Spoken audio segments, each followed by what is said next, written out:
There are some things I could have done tonight. Could have gone line dancing. Could have had a nice dinner with the family. Instead, by myself, I sat through the greatest game I've ever witnessed. Excuse me. I don't know what that was. Let's talk about it next on Locked On UCLA.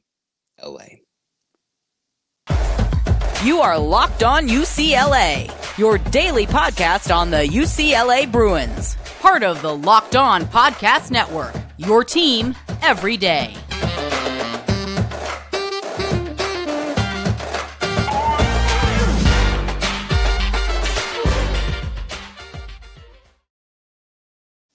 Welcome to this edition of Locked On UCLA. I am your host, Zach Anderson-Yoxsimer, and if you are watching this, listening to this, I thank you very much, because sometimes it can be hard to be an everyday Bruin. It can be tough to be an everydayer, so thanks for tuning in to this initial reaction to the latest and probably most crushing UCLA loss you have seen maybe ever in your lifetime in the history of the program, or just in recent history. Thanks for tuning in. UCLA loses 90-44 to the Utah Utes. The Utes improved to 12-4, 3-2 in Pac-12 play. UCLA drops to 6-10, and now 1-4 in Pac-12 play. 90-44, ladies and gentlemen. My goodness, you could pan and look at Mick Cronin on the sideline, and there's nothing in his look that says he has any idea, any clue what to do to fix this year's team at this moment. What can you do when you can't just simply put the ball in the basket and a team goes on like a 40-8 run? UCLA in this game, man, they're just about every game for UCLA, they've been in it leading up to this one, right? You could argue for the Cal game that they probably weren't, even though they just went and beat Colorado. And then this one, man, this broke the camel's back. Oof, man, as I said in the open, goodness gracious, could have gone line dancing, could have done just about anything else. And I said, you know what? We're going to sit this one for the people, because despite all the nonsense, we're going to make sure we're not inviting anybody over. We're going to watch this and enjoy it. And enjoy it, I unfortunately did not. What went wrong for this game and for the season? Well, for UCLA, they just can't simply find any way to put the ball in the basket from outside the paint. They're 3 of 17 from 3, 31% overall. And it's not like they're playing an incredibly gifted defensive team. It's not like UCLA has considerably played against some top-tiered, and they're not playing Houston. They're not stuffed in the paint going against Zach Edey, and Purdue's guards are going crazy, right? These aren't teams they've played these last few games that have come with extremely good defensive metrics. This is a Utah team, a Cal team, a Stanford team that has all come in giving up over 70 points per game. Now they score, which was extremely alarming to see UCLA struggle this bad. The confidence is just not there for this year's team. The fool's gold that was those near wins against all those tournament teams, Marquette, Gonzaga, against Villanova on the road, against Ohio State away from home. All those near misses, fool's gold. Maybe those are the best. Cronin likes to talk about the 10% and the 10%, how your team can play above what they're capable of. There's what we expect, or what the team has proven, what the record and the numbers dictate now, the Ken Pom everything. Then there's 10% below what you can do, how bad you can play on a given night. And he thought that 10%, we could all think that worst performance of the year coming in was the Cal game, where they just struggled, gave up nearly 70 points, lost that game but close to 10. It hadn't lost to a team all season long by double figures. In this game, they gave up nearly 60 points in the second half.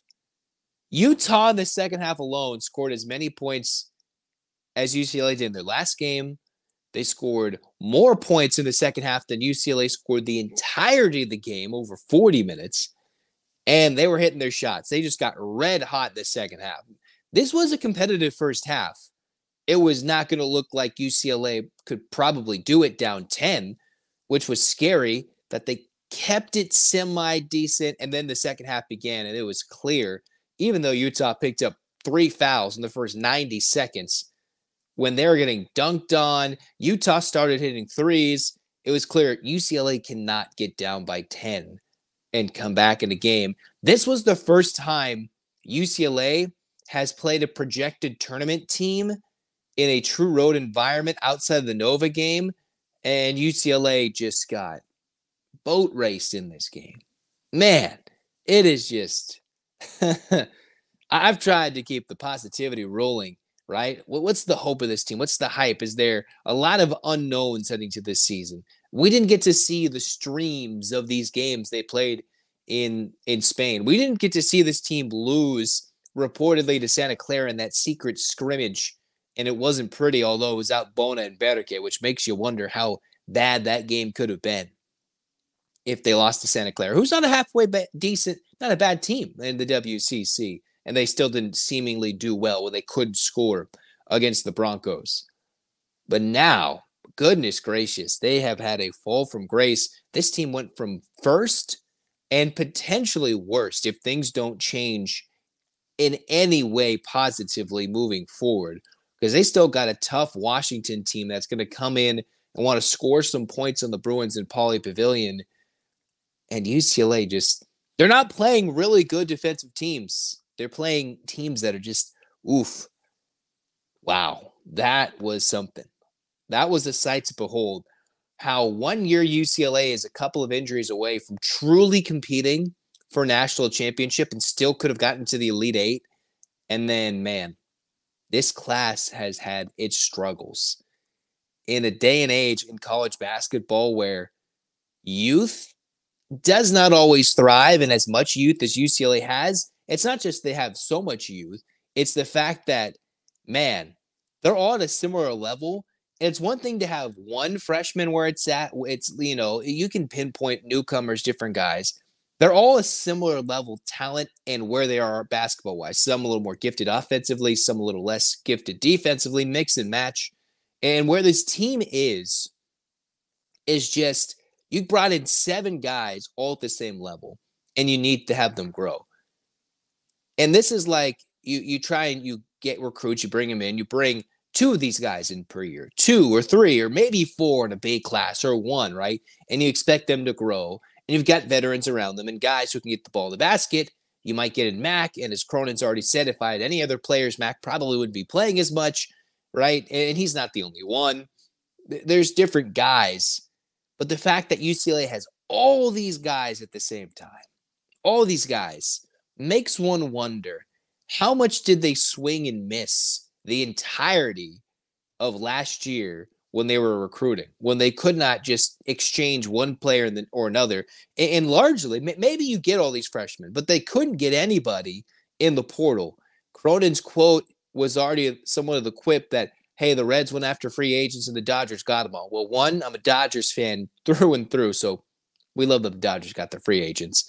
2, UCLA is supposed to be capable of getting these guys, right? If all of the fandom is struggling to deal with Chip Kelly football-wise and not want to give him the money, and it's supposed to be a big-time men of Westwood NIL collective to give love to the basketball team, then where's the struggle to go get these guys in the portal that you could go get, that you're getting a role player and you can't get impact players to go along with guys who can be plug and plays for this team? Utah in this game had plus 11 off points off turnovers, dominated UCLA in rebounding, mostly because when one team shoots 50%, the other team is 30% shooting, then it's just not going to be anywhere close. And then second chance points, the Utes were just dominating, right? You had Kada just dunking all over the Bruins, just making them look a little foolish. Brandon Carlson didn't even have his best shooting game, and he still put up a double-double. Bajima started getting red hot from 3, and that was scary. And then you had the likes of Madsen hit a couple of threes, got red going. Smith hit some 3. My goodness. Lovering, even though he picked 3 fouls up in like 20 seconds, was getting boards and getting buckets near the rim at ease. And it was just a struggle. UCLA is going to have to legitimately win games moving forward 50-49. They have set the sport backwards in offensive futility, right? This is like 35-second shot clock days with no reset. Maybe this is just where this team's at. And they have heart and hustle. They were playing. It is it is a frustrating season to watch this men's basketball team. But they have played hard so many times. And I don't believe that they gave up. They just had the hammer, the sledgehammer brought out and whipped down on them. Bam. Yeah, the Utah fans booing Stefanovic the whole game, right? I believe, what was it? You disappointed the team for leaving or something, right? I couldn't always pick it up through the broadcast. I was trying to read what it was in social media. Probably not some things that are super friendly, family friendly, but goodness gracious, man. Can anybody buy a bucket? And it is somewhat concerning that the only commit UCLA has for next season is Eric Freeney. So the thought is Cronin was hyping up his team saying he had 3 NBA first-round picks. And I was sitting there, man, like, feed me more of these puppy dog treats, man. Like, I'm believing this. I'm eating this. I'm eating this up. Let's go. And now you wonder, where can this team grow? Are they all going to come back? Could Bona come back? If this team returned in its form next year, obviously Noob is gone, and generally everybody else is eligible to play another year. Could this team improve? They would need to make significant improvements all individually and then coming together as a group to play. With only one product, Eric Freeney, having committed to this team. At one season later, after UCLA could not get any semblance of any recruiting in the 22-23 season, they couldn't recruit for this 23-24 year. They could not get those big names brought in, which generally don't always make impacts, yet UCLA, I think, needed to. But what they're missing from last year is the entirety of all their scoring, right? I think the hope was maybe you could have convinced Amari Bailey to stay. You wish Singleton had one more 10th year of eligibility, right? And you could go down the line. It's great that Bona stayed because he has been a hard worker the whole season. But each player has their limitations. And unfortunately, this team, most of their limitations are all offensively. And when you mix in the hesitation, the mental block that it comes with just continued struggle, and not just that you're losing, right? Because I broadcasted games for a team that lost like close to 20 games in a row. This is not rock bottom in terms of losing games 15 in a row. Now, in terms of an individual performance as a game, wow, this is rock bottom. I thought it was rock bottom before. Then there's the Cal game, and then you've got this Utah game where, man, you can go up and down. And you're like, where's Jan Vide? Why was he not playing? Why can't Feeble earn more minutes? He gets one shot up and hits a 3. Obviously, he maybe can't take his shot off the dribble. But, man, the team cannot shoot. They got outscored 57-21 in the second half. In a game that was within 10, somewhat 6-8 right before the half, and a couple of Utah buckets pushed it away. And then, man, oof. Unfortunately, it might be time to start making other plans during UCLA men's basketball games. That is where it is looking like right now. There is a significant turnaround that is going to be needed for this team, because I thought that was the wake-up call. Mick Cronin spent the entire team post-game of the locker room, didn't even come out and talk to the media after the Cal game. That was the Cal game. I can't imagine. This is being recorded and posted before Mick Cronin even speaks to the media.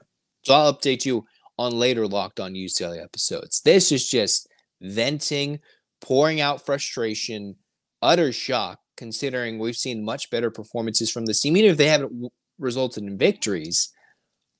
But you just feel for the staff. You feel for the players. And you want for them to just go put it in the hoop. And you want them to play better and understand. But sometimes winning is hard. Scoring at this level is hard. And this team has shown time and time again, they can make it even tougher on themselves to score the basketball. And they all need to make improvements. Now, can they go and get some wins in Pac-12 play? Yeah, I don't think they're going to lose the rest of their games. It is just, man, struggle. That UCLA SC game was supposed to be hyped and be a sold-out affair between Collier and all the UCLA freshmen. Man, Collier's out now for SC, and that might be a dud of a game, or at least in terms of the hype. I can't be super confident now with this UCLA team going into the McHale Center for the final time ever as conference foes in a couple weeks or pretty soon, right? That will be scary for UCLA with an Arizona team that will come out with a vengeance. Although I was hoping this would be the game where Mick Cronin laid into his team. They came out and jumped, right? Turn around, competitive. It's one thing if they lose, but the way it happened is just devastating and frustrating. Not at the buzzer, in a blowout sense where, you can't look on this roster and see in any of these players who put up 5 or more shots, 4 or more shots, where anybody shot 50%. If you look at every single one of these players tonight, you can go starter to the bench. If anybody put up 4 or more shots, they were not over 40%. They weren't near 50%. If they were closer to 40%, it's because they took 10 or more shots to get that last bucket in. That is just alarming. Alarmingly tough. Yikes. I don't know. I'm running out of words to say. Because they will win. There will be the day they win again. They'll end the losing streak at home. They'll get a win in conference play. They'll beat somebody they're not supposed to beat. Who it'll be, I don't know. Could it be shocking to say they do something crazy against one of the better teams in the conferences? We've seen them play much better than this. And I don't want to say they gave up. They just got out-muscled, outplayed, stunned, devastated. And we're at, man, you insert any meme in this situation, that's me right here, just like, wow. I think for other nights, I might go back to a line dancing night. If you see me line dancing during a UCLA basketball game, no, the soul is having a good time for this next night or two, just to breathe in and then go back, right? Because sometimes you just need a breather from watching this over and over again, because there will be growth. And if Cronin's calling card is the improvement of teams, well, I hope that this will be the thing. Now we got to readjust the focus once again, not just, hey, tournament or bust, here, NIT or bust, Pac-12 tournament or bust. It's, can this team show the resolve, the hope, the heart of wanting to improve, obviously as individuals, because these players all got to grow. Every player, every single athlete, every individual wants to get better, right? But can this team show a great effort in their next game against Washington? Come back and just play with as much heart and hustle as they can all year long and bring it through the rest of March, heading the Pac-12 tournament, last conference tournament ever. Come through the rest of the season and do that with a lot of heart. That will be the calling card, the moxie of this team. Not that they can turn around and win 15 in a row. It's, can you say, hey, despite our struggles, in the moment where it seems like everything's somewhat going up into flames, they can play with heart and make it proud to wear a UCLA uniform. Because sometimes pride doesn't come in, they lost at the buzzer, right? Or they made a miraculous 20-game winning streak and something. Sometimes pride, in the good version of the word, not pride, I'm going to go take 15 shots. Pride as in, I am proud to wear this uniform, proud to represent this, proud to be a Division I basketball player, is turning around and playing with heart and hustle. Not that they haven't. Mick Cronin's only called out their effort once. I will be interested to see what he calls their effort tonight in this game against Utah, to come out and make the fans proud, make everybody proud for the rest of the season. It's one thing to have a dud. This is their dud, back-to-back duds for different reasons, right? Losing to Cal, who I thought was one of not the best teams in the country, and now UCLA is closer to Cal than they are to Utah at this stage.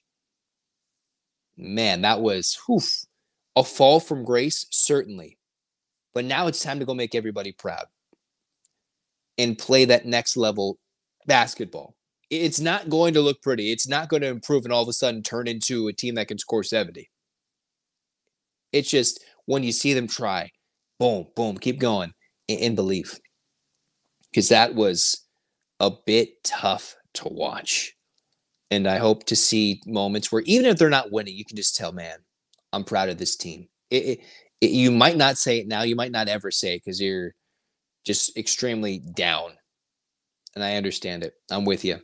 But hopefully by the time this season comes to a close, we're proud of this team. Even if they didn't win, yes, it'll be an ugly season. It won't be the best campaign. Nowhere close. One of the worst teams UCLA has ever trotted out there at this stage, right after this performance, with the record and the inability to shoot in a day and age where you have to be able to shoot from the outside. But to be able to say, hey, we are proud of this team's effort, despite its inefficiency, would be something that this team needs to make their calling card moving forward. And then that can translate into growth as a team and wins on the court and instilling some semblance of fear into their opponent's eyes. But it's a step-by-step process. Is this the worst team I've ever seen in college basketball? No. I've seen worse, personally. Absolutely. But when you wear the UCLA colors, the letters, the jerseys, there's got to be a bottom line.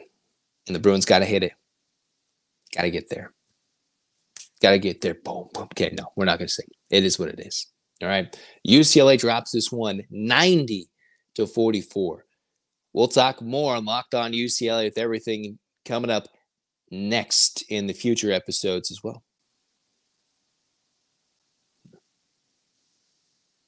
You shouldn't have to worry when buying your tickets to your next big event. Game Time is the fast and easy way to buy tickets to all the sports, music, comedy, theater events near you. With killer last-minute deals, all-in prices, view from your seats, their best price guarantees, Game Time takes the guesswork out of buying tickets. See the view from your seat with the app. Look at, see where you're sitting. Make sure you're not blocked by a pole, or if you got a weird aisle seat and you don't like that, or you're on the wrong side of the aisle, you can go check that out with Game Time. Make sure, hey, I got the right deal and the right seat. You mix that together, and that can make your game viewing experience in person even better, because they're trying to save you money too. It's just 2 clicks to get out, and they'll pay you 110% of a difference if you find tickets with the same section and row for less somewhere else. So check it out with Game Time. Go to Game Time and check out with the code Locked On for $20 off your first purchase. Again, terms apply. Create an account. Choose the code Locked On, LOCKEDON, for $20 off. Download Game Time today. Last minute tickets, lowest price guaranteed. Well, the NFL regular season's wrapped up, but there's still always more to get on the action with FanDuel, America's #1 sports book. Right now, new customers get $150 in bonus bets guaranteed when you place a $5 bet. That's $150 in bonus bucks with bonus bets, win or lose. The app's super easy to use, so check out things like the live same game parlay. You can make a parlay in the Parlay Hub. It's new on the FanDuel app. Check it out. Go to FanDuel.com/LockedOn to make your first bet a layup. Again, that's FanDuel.com/LockedOn. FanDuel, an official partner of the NFL. Well.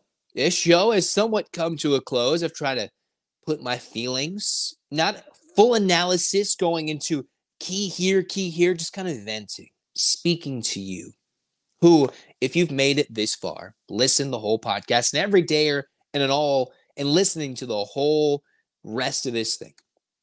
Thank you for your support. Thank you for your listening. Thank you for grinding through the times when it's tough to be a Bruin. Because, if you're an everydayer, it can be a struggle to be a UCLA fan in this day and age with the NIL, the portal situation, football, men's basketball. But hey, women's basketball, #2 in the country. They got SC again. That should be another sellout between UCLA and USC, 2 top 10 teams in this own city for a big-time game. For the men, it's not looking pretty for any semblance of success this year.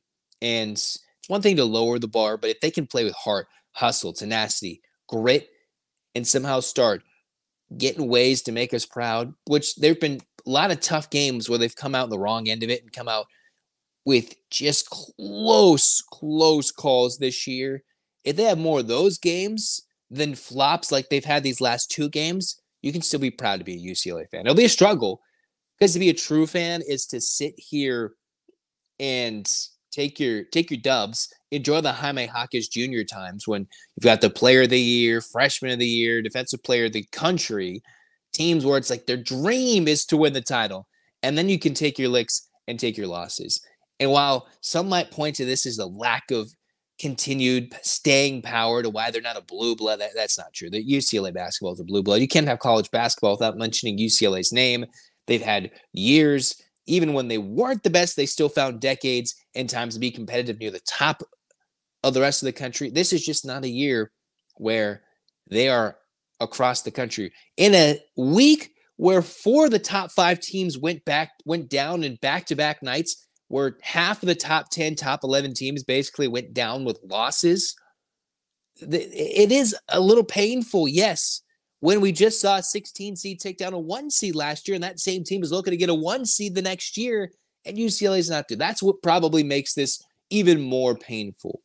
When there could have been talented guys that could have stayed maybe an extra year to come out and help UCLA one more year. But in the end, sometimes you've got to just say, you can't win them all. It's okay to be bad. It was painful. This was a painful basketball game to watch. And UCLA is a tough watch right now. Man, a bad joke would be to say, hey, you wouldn't make someone want to watch UCLA's offense on their worst enemy, right? That is a bad joke you don't want to share. But this is a team who I believe has the heart and the grit and the mental toughness to go through and withstand this couple of few losses, all these losses so far, and come out on the other side as a better team. Is that going to mean they're going to turn 20-5-10? No. Will they be 17-18? I'm not even sure that might happen. But to make me proud at the end of the season when we revisit this conversation, when they play Utah again, mark it, right? When they play Utah again, well, let's take a quick look. I haven't memorized the entirety of the schedule for this team. I'm not entirely sure when they play Utah again. We're going to pull it up really quickly. When they do, let's see where this team goes. The frustration. Losing by 46? Okay. Mental note. Stefanovic, I was hoping he would come out, ball, hit a couple of shots. Okay, here we go. When UCLA plays Utah again in the regular season, let's mark it for when, hey, there's an opportunity to see how much they've grown since. They play this team February 18th, a little over a month. I like to see how much growth this team does in a month and be proud of it. From this point, we'll revisit this conversation. Maybe not exactly on the 18th, but that week, those days after the Utah game, when they prepare for the USC game, the commemoration of the John Wooden stamp, let's see where that team's playing and analyze it. Because I'd like to believe in the growth that this team can make. It might not come in the way we want and we wish, but if they grow, that's only what we can applaud their effort and their hopes for this team.